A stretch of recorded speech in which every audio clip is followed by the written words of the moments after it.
जंगल की एक खूबसूरत सुबह थी, जहां सूरज की रोशनी दरख्तों के दरमियान से चमक रही थी और परिंदे चहचहा रहे थे।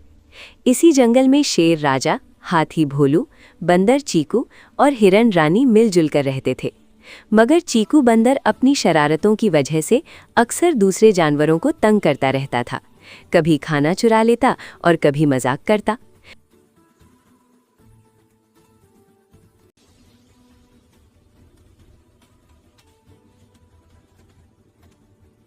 फिर एक दिन अचानक जंगल में आग लगने की खबर फैली और तेज हवा की वजह से आग धीरे धीरे जंगल की तरफ बढ़ने लगी। सब जानवर घबरा गए और इधर-उधर भागने लगे।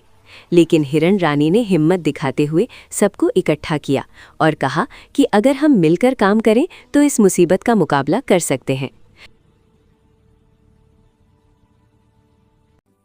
We can do this together. Let's plan our next move carefully.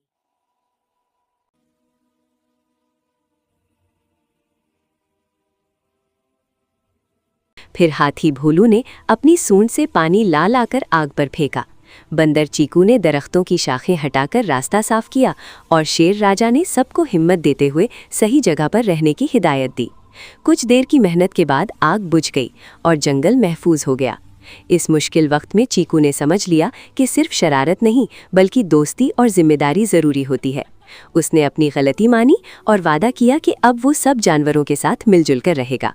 आग बुझने के बाद जंगल फिर से हरा भरा और पुरसुकून हो गया और सब जानवरों ने ये सीख हासिल की कि जब हम इत्तेहाद, दोस्ती और समझदारी से काम करते हैं तो हर मुश्किल आसान हो जाती है।